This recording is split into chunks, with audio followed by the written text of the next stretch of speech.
Iya. Pak saya mau jalan dikasih 20.000. Udah kayak anak sekolah. 20.000 tuh saya harus sehari 20.000. Habis nggak mau, ini cukup nggak cukup gitu. Cukup nggak cukup 20.000, ya kan? Iya. Cukup nggak cukup 20.000. Saya akhirnya ngedeketin mandor biar dapat makan loh. Nasi bungkusnya dia yang jatahnya dia lebih satu buat saya makan. Ya lagi. Saya makan nasi bungkusnya yang sama seperti tukang-tukang gali. Iya. Itu saya jalanin selama 6 bulan. Saya bawa motor, bawa galian, saya foto, galian, terus itu sangat sedih gitu saya tuh. Terus ada lintahnya kan, karena di rumput-rumput kelapa sawit kan banyak lintah.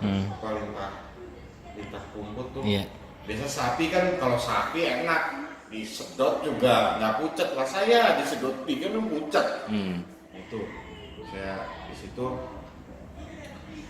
saya di tempatan yang di paling bawah. Cuman saya nggak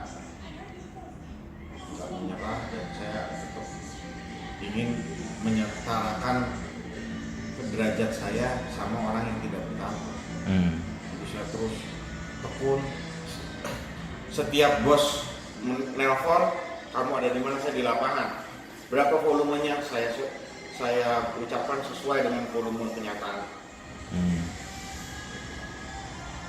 Di situ saya mulai agak nggak disukain sama supervisi kan, karena lah terus supervisi kamu mana? Oh saya nggak tahu pak, mungkin saya nggak melihat supervisi saya kan, padahal supervisinya di warung dan saya yang di lapangan ya. Terus saya jalanin, akhirnya karena saya itu selalu ngasih laporannya kertas, meskipun saya udah bisa visio, saya nggak boleh, kamu itu nggak bisa apa-apa, kamu udah pakai kertas aja. Jadi saya itu dibodohi, bukan bodoh tapi dibodohi. Jadi saya pakai kertas, pakai pulpen. Dari misalkan ini KM, saya tuh ngerol. Dari titik nolnya misalnya ODC di sini, saya ngerol, begitu 100 meter saya tandain. Berarti kalau pekerjaannya di tengah-tengah berarti kan 50 meter dong. Ya kan, saya bilang ini 50 meter, saya stabilo di sini 50 meter, saya catat. Terus saya rokok nebeng sama tukang, tidur sama tukang. Saya pokoknya sombong sekali lah supervisi itu. Sombong. Apalagi SM-nya, ya kan? SM-nya tuh boro-boro mau nyapa. Saya lagi nih pak, itu saya kayak nggak ada orang. Pak, dilewatin. Aduh, apa mungkin saya itu beda sama yang lain? Apa saya bertato? Tapi saya tetap lurus. Akhirnya saya diberi kesempatan waktu itu, salah satu supervisi di situ nggak kuat, karena banyak preman. Lah kalau saya mah bodo amat, mau ada preman mau ada apa, ya kan, orang saya tuh hampir sama kayak tukang, tampang saya waktu saat itu karena saya detil banget bang, nggak keurus. Jadi orang kantor sama bukan orang kantor nggak ada bedanya, jadi saya lolos aja, ya kan, dikira itu tukang aja, padahal bukan tukang kan. Akhirnya, nah dan nggak ada yang mau supervisi di Medan saat itu karena premannya banyak. Akhirnya saya lah, tanpa nggak ada pilihannya lagi, supervisi yang lain nggak mau, akhirnya saya jadi supervisi deh. Berangkat lah. Ya udah saya tetap di situ tuh. Tapi karena saya udah biasa bersama tukang, dikasih fasilitas kontrakan, udah saya tempatin, saya sama tukang aja udah. Iya. Ya, di sendiri ngapain? Jadi teman ngobrol sama tukang, meskipun dekil, kotor, ya udahlah, sama-sama kan. Saya jalanin waktu itu. Saya mulai diperhatikan lah. Saya dikasih uang seminggu 300.000, berarti kan 50.000, naik pangkat jadi 50.000. Alhamdulillah bukan kayak anak sekolah ya kan. Akhirnya saya bisa lumayan ya kan, saya bisa ngasih es ke tukang. Wah, Pak Suga sekarang udah jadi supervisi, udah seneng. Anak-anak justru malah seneng saya jadi itu tuh. Yaudah, akhirnya saya tuh karena saya itu seperti sebadan saya seperti kayak tukang, saya tuh udah kayak temen sama tukang. Jadi apapun yang saya bilang, saya minta tolong pasti diikutin. Karena saya udah jadi sahabatnya tukang. Karena bukan orang lain lagi, bukan orang kantor, nganggap kalau saya tuh sekampung sama tukang. Jadi Pak minta tolong ya Pak, ini galiannya segini. Oh iya ya Kang. Jadi saya itu karena kedekatan saya itu yang membuat tukang itu malah jadi spek yang biasanya respect. Iya, bukan pekerjaannya jadi spek yang biasanya nyolong galian, volume. Karena saya ngejaga dia hati-hati, udah nganggep keluarga. Karena waktu pada saat saya jadi pelaksana ada yang kecangkul, saya tuh bawa bapak itu, saya rawat, saya bawa nih pakai motor saya, saya ke klinik pakai uang saya taruh istirahat, tapi saya tetap absen dan saya pasang badan di situ. Tenaga ada berapa? 10, padahal tinggal 9, 10. Saya bilang gitu. Bapak tetap istirahat, saya yang nanti. Uang makan bapak tetap lancar. Jadi saya setiap hari tuh nyolong uang makan, tapi buat bapaknya. Kalau saya bilang 9, dia nggak dapat makan Pak. Di situ mulai timbul kan, kok Pak Surya ngelindungin. Ya saya itu bapak itu udah tua, tapi dia semangat kerja, makanya saya sembunyikan biar dia tetap dianggap kerja, volumenya tetap 10 gitu, tenaganya, padahal tinggal 9. Jadinya itu spek, dan yang biasanya preman juga, yang biasanya ada jadi mengganggu. Karena saya ditanyain, orang kantornya belum datang Pak.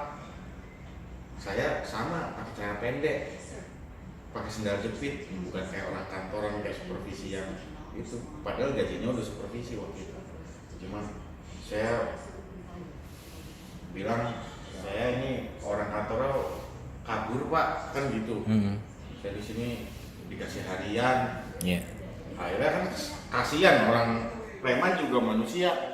Akhirnya ya udah, nanti kalau ada orang kantornya kesini bilang, dicari sama saya, iya Bang. Tapi setiap ditanyain belum datang, sampai pekerjaan itu selesai.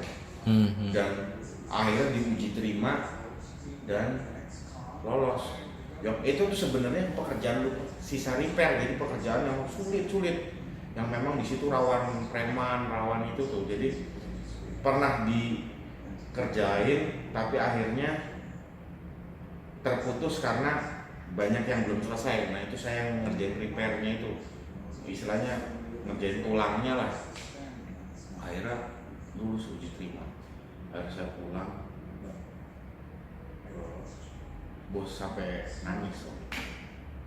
Saya kalau nggak tahu, kalau nggak ada kamu, ini proyek udah ulang tahun, artinya udah kena penalti, udah setahun proyeknya kan udah kena ini untuk kamu. Dan itu SN juga nggak berani, jadi saya SM kabur, project manager kabur, jadi tinggal saya. Jadi saya tuh yang ngebayarin, ditransfer uang makan, ditransfer gajian anak-anak, tapi ya saya ngegembel aja gitu. Tampangnya emang udah itu kan, sampai itu saya sampai itu, iya Pak, nggak apa-apa. Terus akhirnya banyak ngucapin terima kasih lah waktu itu, karena memang project itu bengkak. Akhirnya saya disuruh di kantor dulu kan, untuk ya kan banyak stres juga. Saya tuh sebenarnya di perang di situ tuh sangat stres, karena memang banyak tekanan dari mana-mana gitu, dari preman, dari PU, dari semua elemen gitu. Tapi tetap selesai gitu, meskipun itu project paling sulit lah. Akhirnya saya di kantor 1 bulan, saya dididik administrasi tuh, terus saya disekolahin. Akhirnya tuh tanda terima kasih saya disekolahin di STT Telkom University. Terus itu jadi sekolah supervisi kan. Akhirnya saya jadi senior kan, saya diterbangin ke Palangkaraya, dan di situ saya merasakan saya sederajat sama orang yang tidak bertato. Dengan anggaran yang sama, setiap saya ngajuin pasti di ACC.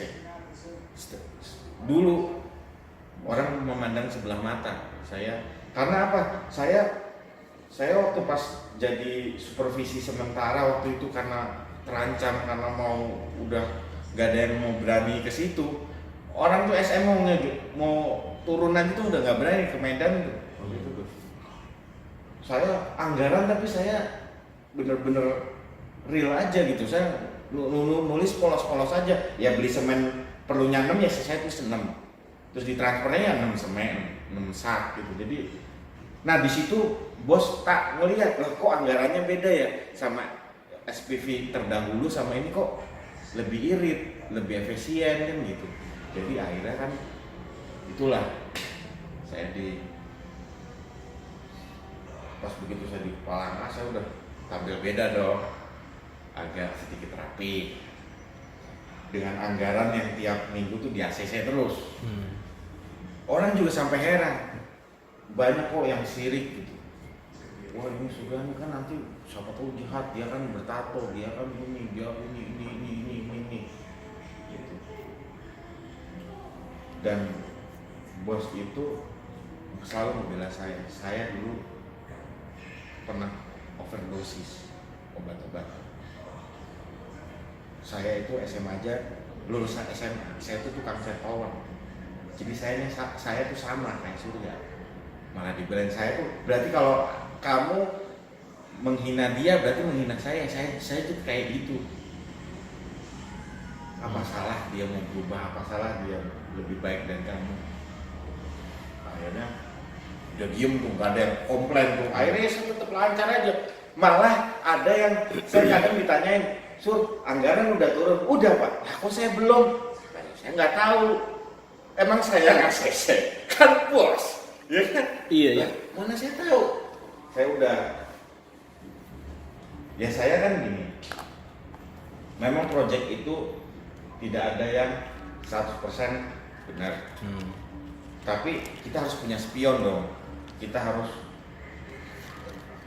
dulu bos itu supervisi juga, jadi dia tahu nih mana yang dibikin lebih sama supervisi itu tahu. Misalkan contohnya ada beberapa item kayak beli aksesoris, dia tahu kok dilebihin buat jajannya supervisi itu tahu, dan dia ACC kok gitu. Jadi kalau wajar-wajar mah, tapi kalau udah nggak wajar kan nggak pas dicoret anggaran kan. Tapi saya tuh nggak pernah berlebihan gitu tuh. Tahu kok, saya juga tutup mata Sur gitu. Kalau cuma hanya sekedar biar gaji kamu utuh gitu. Tahu kok Pak, tahu kok di lapangan juga kan banyak kendala, banyak ini. Kadang saya nganggarin buat preman seminggu 1 juta. Paling yang dikasih sama lu gopek paling seminggu tuh nggak mungkin tiap hari ketemu orang udah saya bayar keamanan kok tentara gitu.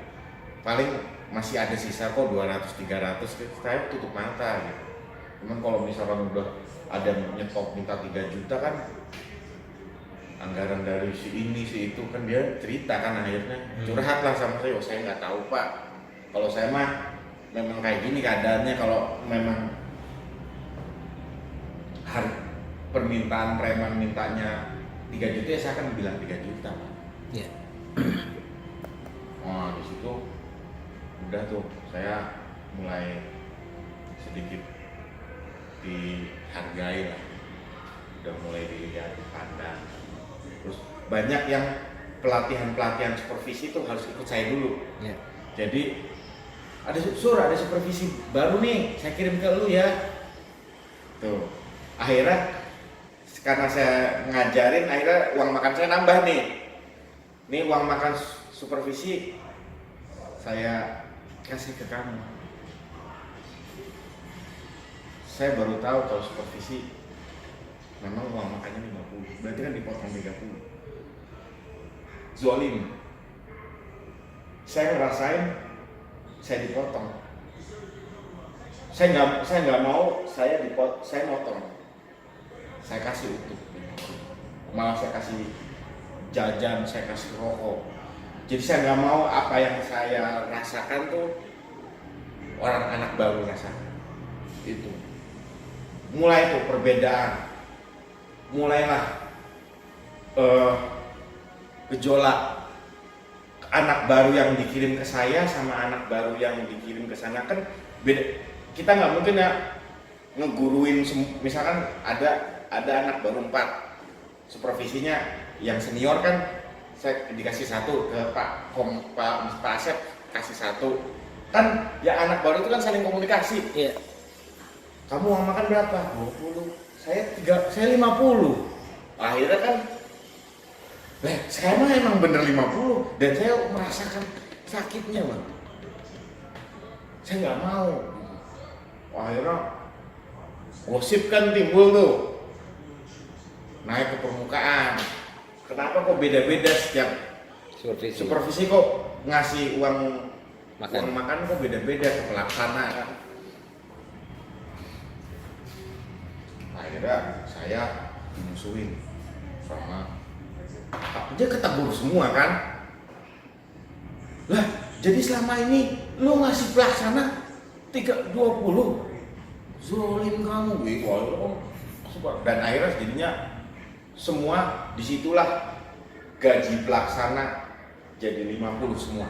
Gara-gara kan tadinya kan ada yang ngasih kan kebijaksanaan supervisi kan, ada yang ngasih 30, ada yang ngasih 20 kan. Tapi karena saya semua SPV yang memang suka motong jadi nggak motong semua. Di situ saya mulai lagi tuh makin mencolok lagi nih. Makin mencolok. Saya bodoh. Supervisi yang lain dia bisa AutoCAD, saya nggak bisa. Saya bisa Visio aja. Visio tuh 2 dimensi, cuman garis-garis aja, skema-skema aja. Akhirnya saya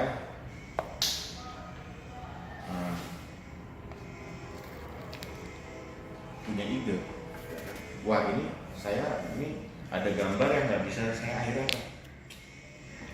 uang saya kasih administrasi, uang makan saya tuh saya kasih adil, minta tolong. Kan selama ini kan supervisi kan cuma gambarin dong, kalau aku ngasih duit. Akhirnya kan supervisi itu semangat nih, itu gambar aku duluan yang dikerjain tuh gambar aku duluan, dan dia baru ngerasain basahnya kursi itu aku pas saat tahun aku nih, tahun aku jadi supervisi tuh aku selalu ngirimin pulsa, datang tuh aku kasih uang, pokoknya aku perhatiin lah, aku nyari ngakalin Galapanis, aku survei misalkan 20, saya bilang 25, 5-nya saya jual, saya kasih administrasi. biar gambar sama pekerjaan stabil sama jalannya. Kalau meskipun supervisi itu bisa gambar, tapi waktunya nggak sempet, ya keteteran juga kan. Kita bisa gambar, tapi dia masih harus ngawas kan. Ketemu malam dia capek, gambar nggak selesai. Kalau saya mau malam mau begadang, orang yang ngegambarin di kantor, ya jadi aman.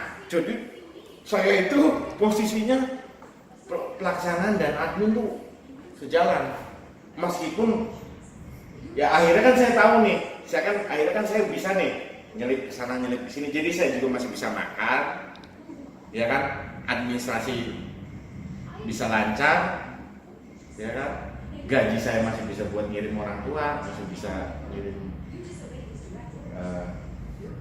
bisa dinikmati lah. Iya. Akhirnya saya nih selesai duluan, akhirnya saya pulang ke kantor. Ya, Sur, kamu kok bisa nyelesain ini Pak? Kamu gimana caranya? Ya saya minta tolong lah sama orang. Saya kan punya tim. Ya kan? Oh iya ya, saya juga kadang bayar orang PA kok, bayar orang kantor kok, saya kasih uang. Iya Pak. Uangnya dari mana? Ya saya sisa anggaran ya saya kasih ke orang yang ngerjain tugas, gitu aja. Oh gitu ya caranya ya. Dia sampai heran kan. Akhirnya saya tuh mulai dapat pekerjaan yang lebih ringan lagi. Kan dites yang keras sampai yang udah mulai lembut lah. Saya dites cuman rekon aja, jadi setiap pekerjaan lapangan yang udah ada kan mau direkonsiliasi kan, tim gambar udah ada tapi dia kan nggak bisa ngejelasin nih hasilnya. Nah, saya nih jadi ininya yang cuap-cuap, ininya tekniknya lah. Jadi setiap si orang kantor itu nanya kenapa gambarnya, kan perlu penjelasan teknik, aku yang ngejelasin. Mulailah aku jadi pemimpin rekon. Oke. Udah mulai aku bawa admin 2 gitu. Bawa admin 2 kalau rekon. Yang satu bikin revisi, yang satu bagian gambar, yang satu bagian BOQ hasil rekon kan. Jadi saya ngejelasin ini gambarnya di sini, berarti tambah kurangnya di sini. Saya di depan tuh cuap begitu kan. Akhirnya bungkus.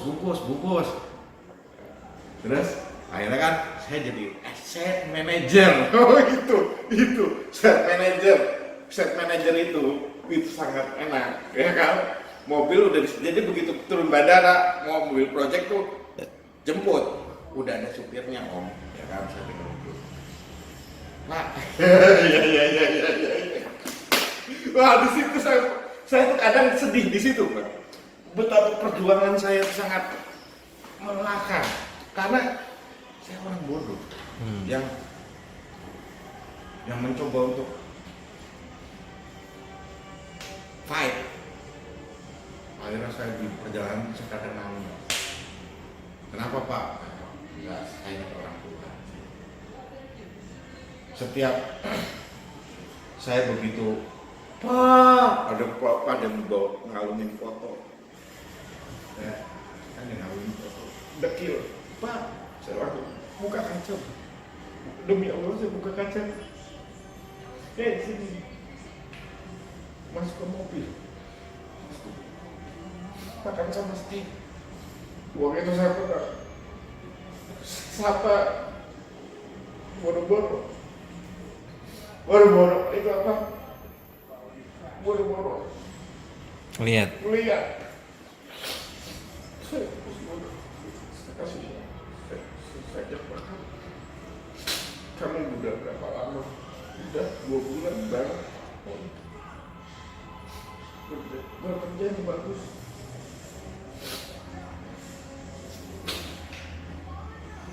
Saya selalu wajib dia. Selama saya di tugas dinas 10 hari saya selalu bawa pelaksana. Saya supervisi bodo amat. Kamu harus kerja, jangan tergantung pelaksana kan. Kalau ada saya pelaksana sama saya. saya bikin dia gitu nguong kayak orang ini orang.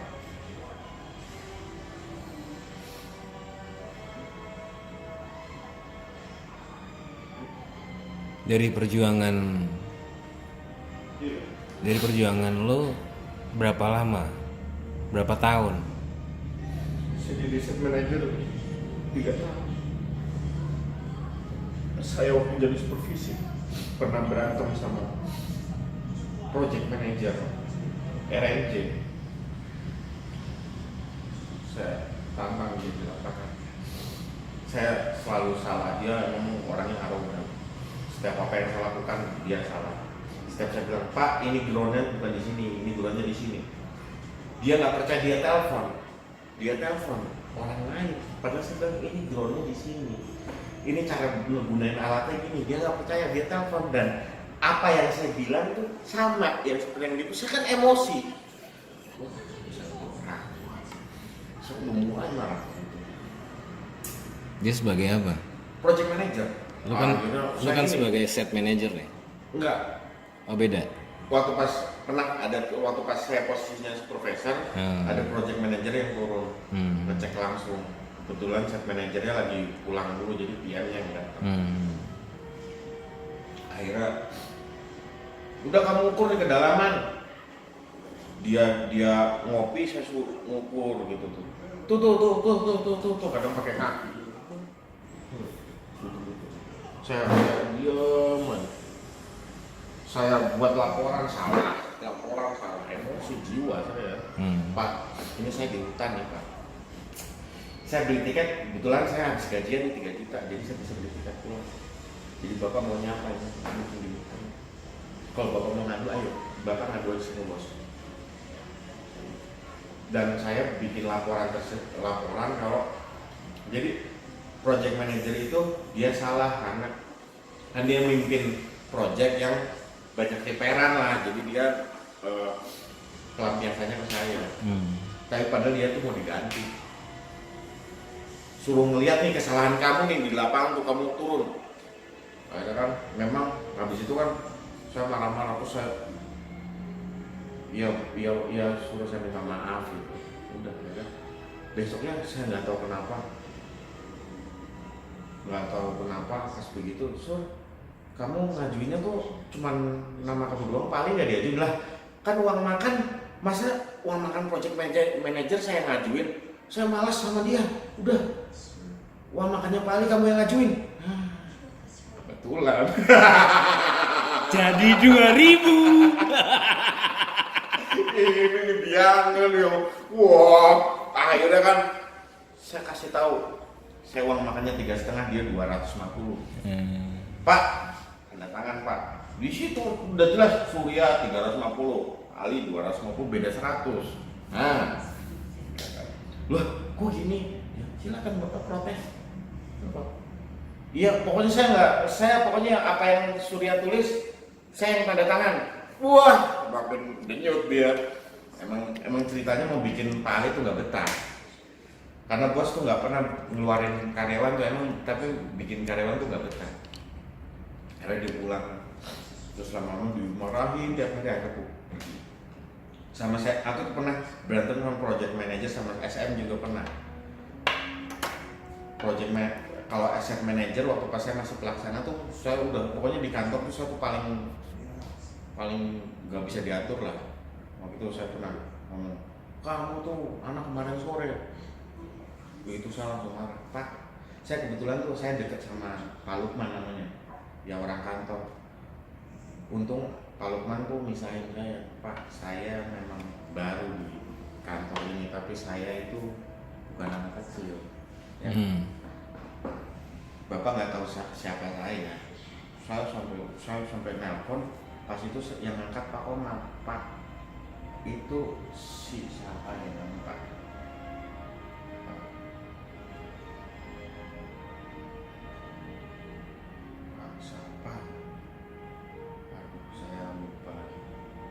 Pokoknya si SM itu saya bilang, itu kalau SM itu nggak saya gulung, jangan kasih nama saya, jangan panggil nama saya Surya. Itu pas itu Pak Komar lagi speaker, kedengeran bos saya lagi marah tuh.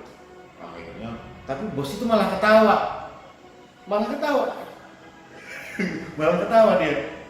Terus akhirnya saya dipanggil. Jadi dia tuh melihat mudanya dia tuh kayak ini si bocah ini, tengil ini kan gitu. Akhirnya saya dipanggil. Udah langsung. Itu sampai gemeter kan itu sih Pak, siapa namanya. Terus akhirnya saya dikirim lagi karena kan saya berantem gitu.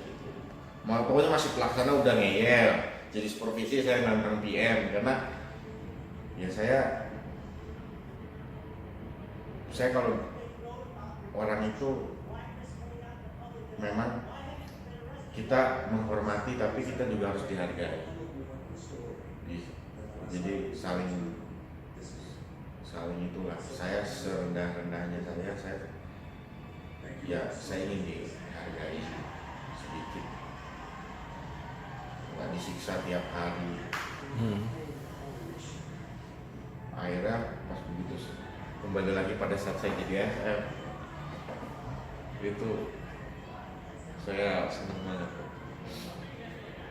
Supir saya sudah ada supir Bang, sudah ada supir kan? SM tuh. Iya, lu udah dapat supir sama mobilnya tetap Avanza tapi udah ada supir. Karena saya tiap hari harus ke kantor ke Telkom koordinasi ke Kalimantan ya. Kalau Kalimantan kerjaannya di Pontianak, kerjanya di Palangka, tetap aja harus ke Balikpapan.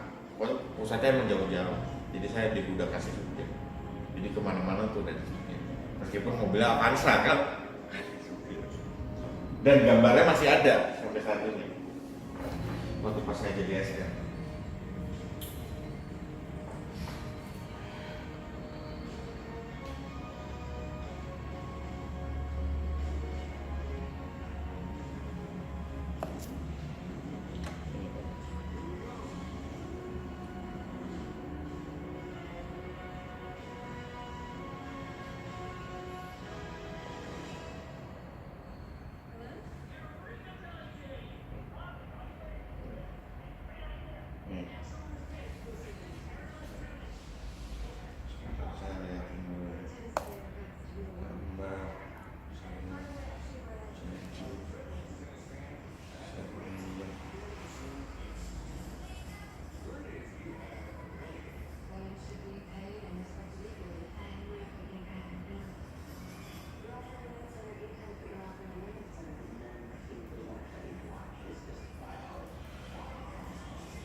Pasti ketemu kok. Surya.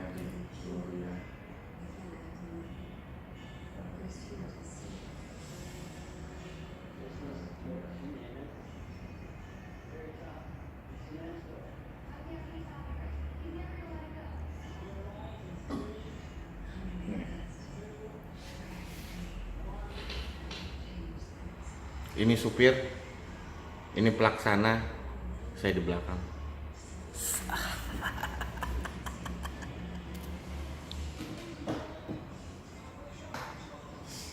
Saya udah bersih Pak. Sebelumnya saya detil kayak gini nih, kayak yang di depan. Saya jadi head manager termuda. Saya biasa set manager tuh umur 40, saya set manager termuda waktu saya umur 30.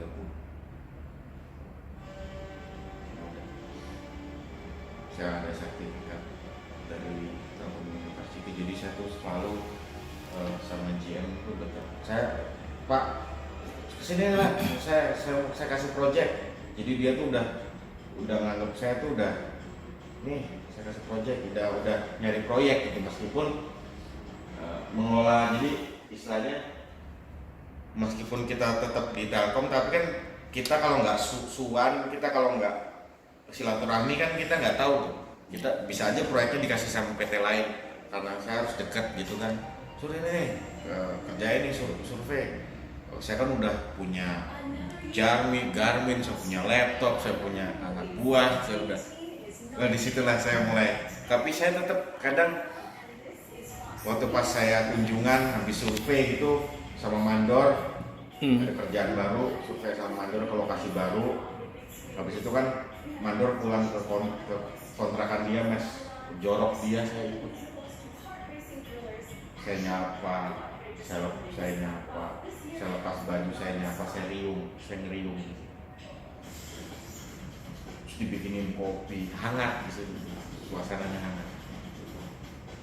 Pak ini Pak, ada yang bawain singkong, ada yang bawain itulah. Di situ saya mengenang.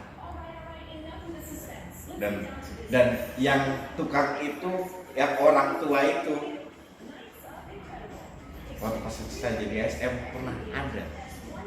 Dan saya tuh cium tangan waktu itu, bener. Pak, masih ingat saya? Gitu. Siapa ya? Saya itu yang nolong bapak itu loh. Waktu pas bapak itu, oh Pak Surya, oh iya. Wah, meluk dia. Terus mandornya agak marah, ya kan? Wah itu set manager. Wah, bapak udah jadi set manager gitu. Wah, udah seneng banget. Ya, saya nganggap dia orang tua saya. Ingat orang tua aja waktu pas itu. Karena orang tua saya kan enggak bapak doang gitu. Mama nggak ada, jadi saya kalau ngeliat orang tua tuh pasti ngeliat bapak lagi ngumpul kan. Ya, terus ngobrol-ngobrol lah di situ. Ngobrol-ngobrol bercanda sampai begadang. Dia kerja ya saya tidur, orang SM kan nggak ke lapangan, tidur aja. Udah. Siang baru mandi apa ngeliat jalan aja, berhenti sebentar. Manggil. Itu berapa meter kilo? Cek nih gambar saya lihat laptop. Oh iya. Maju lagi Pak. Kan 200 orang tuh. 200 orang gali kan panjang tuh Pak. Ada yang di sini diloncat ke sana, jadi saya ke lokasi ini, dia volumenya turun sebentar ngukur, saya naik lagi. Jadi emang saya udah itu Pak, gitu. Iya kan? Supervisinya, oh Pak siap.